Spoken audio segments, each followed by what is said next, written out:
How would you feel if the government told you you couldn't buy your favorite food? Well, central bank digital currencies pose that threat. They're a new wave of currency and completely programmable. So rather than just spout out information about CBDCs that I know, I thought, well, I'll just get some experts to talk about it. And the experts I got were nothing short of a miracle. The simplest way to think about it if you're new to it is it's a digital form of cash, and it acts just like cash. It's a cash instrument, but it's digital, and typically you'll kind of interact with it on your phone as you do with other kind of wallets and other payment instruments. So if you've been around crypto for any amount of time, you've probably heard a couple of these words: CBDCs and stablecoins. Now, if CBDCs are basically a digital version of our everyday money that we use right now, you know, £1 or $1 basically stays at $1. But there's another side of things, and that is stablecoins. And it's in the name. This coin is supposed to be stable, but CBDCs aren't stable coins. So we have to define both of these. So CBDCs are digital representations of the money we have today. And these are issued and backed by central banks. This is different to cryptocurrencies, which are unbacked, unregulated, and decentralized. Stable coins, however,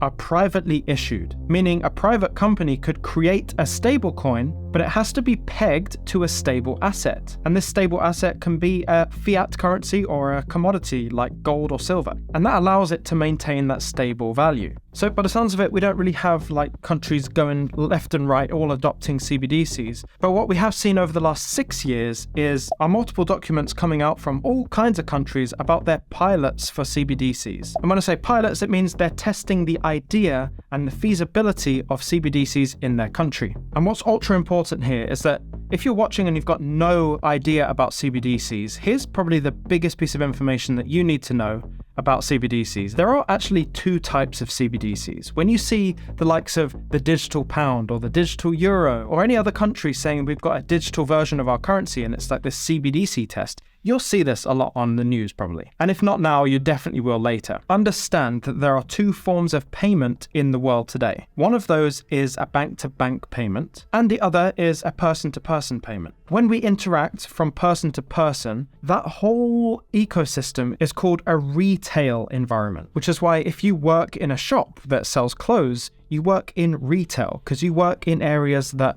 people, the general public, are affected. But much like clothing, in banking, there's this whole business to business side of things as well. You know, there are warehouses that send clothes to other companies, big companies in mass. And usually the volumes of these transactions are a lot higher. This goes the same with banks. Banks will send money between each other across borders to other countries and stuff at a much larger scale than the public can do. And so when we're looking at CBDCs, we have two CBDCs. There are two types, and it's really important to have the distinction between the two. The retail CBDC is the money we use today, right? It's the same thing, it's just in a blockchain environment, in a cryptocurrency environment. And it's basically a digital representation of the money we have today, the pounds, the dollars that we're familiar with right now. The other side of that is the wholesale CBDC. This is the CBDC, which is different to the retail CBDC that the banks will be using to transfer value around the world. And might I remind you that there is one central bank in the UK called the Bank of England. The Bank of England are actually making payments up to $1 trillion every single day. Can you comprehend that? Every single day they're doing that. And so if you talk about a wholesale CBDC being run in a blockchain environment, let's say for the digital pound, for example, we can expect at least $1 trillion every single day to be moved around as that CBDC, but the wholesale version. So when you make your calculations for the retail CBDC, for example, that's going to be quite different because there's different volumes and values of payments in the retail space than the wholesale space. So all of these CBDCs are being built on the blockchain. And it makes sense because after all, the blockchain is just a series of transactions. It's very transparent and very secure. But the real question is, how does this actually look in real life? What happens when I don't have CBDC in my hand, or do I?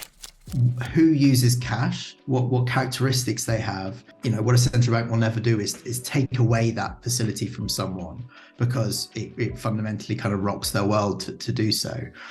So what we're seeing is a kind of a pretty explicit, like, cash isn't going away. Cash will be here for as long as people want it.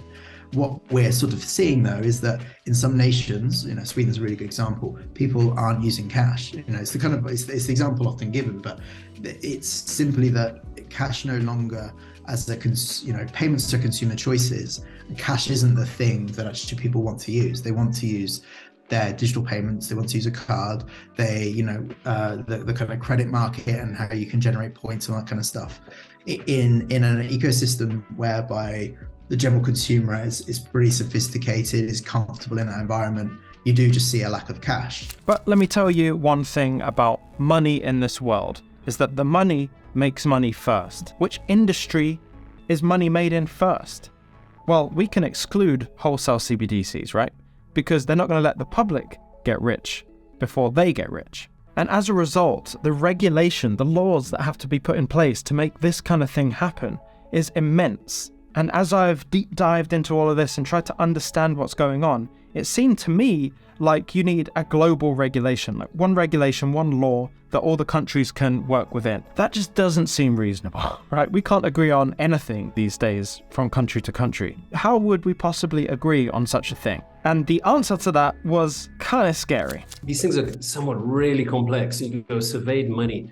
You can survey cash today. Apparently, so far as research suggests, your fingerprint can stay on a dollar note for a very long time, years. So, if there was a nefarious action, activity, there's a bundle of cash and you wanted to understand where that cash came from, well, you could go through the effort of looking at all the fingerprints on all those notes and then tracing that all the way back. It's the same thing, but yes, there's more data for sure. And I think, again, country by country, you'll see different positions. So we've covered this multiple times on the channel, trying to figure out this timeline as to how long the wholesale CBDCs are going to come into play, because we know they'll come first, because they need to make their money first, before the retail CBDCs come into play as well. The estimations based on the regulations, the papers that all come out, it seems to be that the end of 2025 would be almost like somewhat of a deadline for the institutions, the wholesale CBDCs, to have their systems in place and the plan set for the future. Then, of course, after 2025, we start looking at retail CBDCs and how that can impact the everyday life. But how will that impact everyday life? What are the good things about CBDCs? What are the bad things? The negatives of CBDCs come by the way of surveillance. And before we go into some technical things about what's happening around the world with surveillance, why are we talking about surveillance in the first place? Well, it's because some of the technologies that we look at being used for these CBDCs around the world, they talk at length about CBDCs at these massive entities, at these big conferences and stuff. And one of the things we hear is the words programmable money. And this is something that you've probably come across on the news. And potentially what the worry is that programmable money can be programmed to either bring certain people into their economic ladder, the property ladder, whatever it is, and exclude others based on agendas that may or may not be pushed by the governments. And so when you talk about programmable money, we can talk about the positive side of programmable money. For example, as soon as you get paid by your employer, all the taxes go out to the relevant parties and you don't have to wait for that end of year tax bill to pay then your taxes, because it's been consistently paid over time. It would all be automated. A lot of these big companies would actually go under because there's no need for a third party anymore. It would just go out there and everyone gets what they need to have. The negative side of that, as we've seen with these 15-minute cities in the UK, is that maybe your money could be programmed to only be spent in your area if there's another lockdown or something. So there are obviously concerns here. The people running these CBDCs or the countries or banks issuing these CBDCs need to ask all these questions. But perhaps we're too early in all of this to be asking the right questions. CBDC is some ways a little bit still in development too. So it's somewhat difficult to say absolutely what it is, because we're still trying to work out what it absolutely is.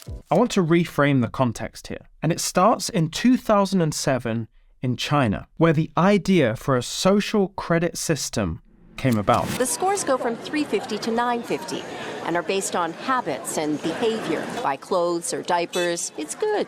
A lot of alcohol, too many video games, not so good. And by 2014, pieces of that system, that social credit system, were already in place. And fast forward that to today, the West uses that as an argument to say how bad things are in China. So what's the actual worry here? The worry is that we're being surveilled. The data that they get from our actions in life or our payments is all being watched by the government. And the government then can take action to whether they want to block your bank account or they want you to do certain things, so they stop you paying for certain other items to fit the agenda. And my thought process was, that can't be real. That can't actually be the case. That's got to be some sort of like fake news. So I dug around and I found that the social credit system was actually a thing. And how this was affecting me in my view of China was I was thinking, well, looking at the agendas that we have in our current governments in the Western world, we all seem to be going over to net zero, to use electric cars and not eat meat because it's bad for the environment. Well, how far does that go? How far does the line get pushed? If there is an agenda for the world to become vegan because eating meat is bad, and we had such a social credit system here in the UK or the US or anywhere in this Western world, would they be able to limit whether I can actually buy meat or not? And this starts to get into a really weird place. Well, first of all, I like to say that it's not positive in any way, shape, or form. There's nothing positive about having less control in your life and more control to a centralized entity. So, I mean, that's obvious. You don't need to be a rocket scientist to figure that out. And that's what a central bank digital currency is. So the control is to the central bank. And then as I was scrolling through YouTube, I came across Molly Elmore. She's been on this channel for interviews and podcasts, whatever. And she came out with a bit of information that kind of made me have this sigh of relief. China, we've been lied to about China. Right. I did this pretty deep investigation into that. There is no centralized social credit score system in China tied to money. Doesn't exist. There are some private companies like Facebook equivalents that are doing scoring, but our Facebook does that too. I was kicked off Facebook for posting a meme. But in terms of the Chinese government having this centralized mechanism trying to do that, that would be as successful as Obamacare was. Like building these giant tech things. Government, when has the government ever built a really amazing tech thing that people use? Now, I know we have, right, now I know we have the NSA and DARPA, like the US government has some smart people, but they've never, that I know of, built something that we as citizens have used, like the Obamacare fiasco. And I think that's an important thing to bring up, right? The financial side of things isn't directly correlated. However, if you have the ability to surveil transactions, there are plenty other ways you could go around limiting somebody's financial pursuits without going directly to their bank and shutting them off. The problem is that actually did happen. Banks have been directly interfered with because of differing political agendas. And no, it wasn't in China, it was in Canada. As we've been discussing this morning, it is the financial provisions of this Emergencies Act that are particularly concerning to many.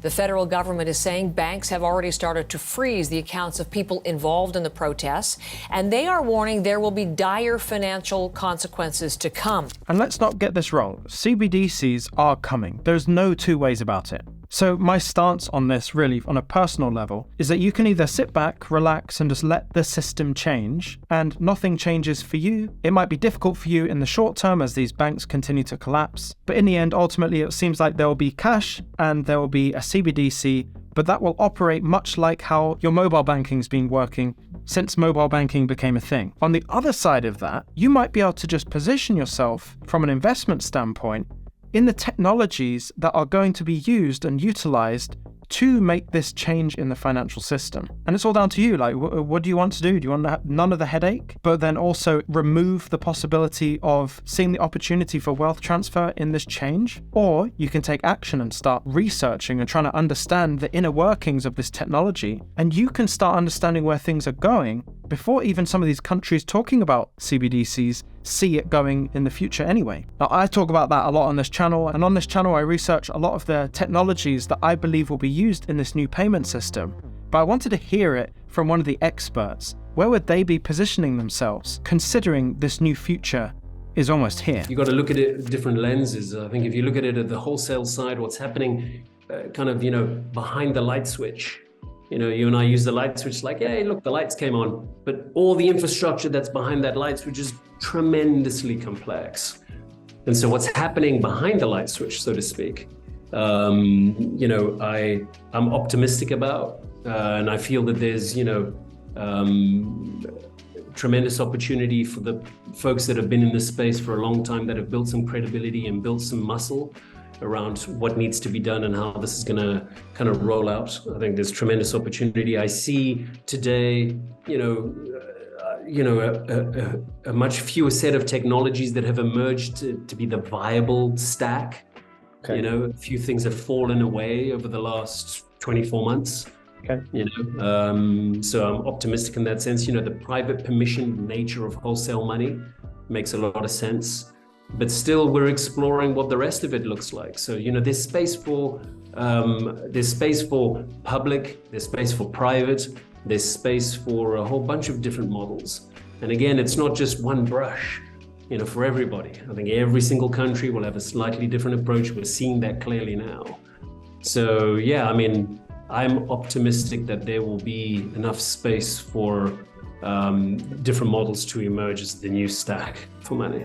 So what do you think is going to happen here with these CBDCs? We know they're coming, that's for sure. How do you think they'll fit into our normal life? Will they be this widely adopted technology that everyone's going to be using? Based on my research, I am speculating that there's a few technologies that are going to be used in this new system, and the CBDCs are going to be built on top of these technologies. I've made lots of videos explaining these things, but if you do want to learn more, I would consider going to watch this video right here. I explain how the price of the technology we're looking at right now could increase over time based on expert predictions. Stay emotionless, and I'll see you in the next one.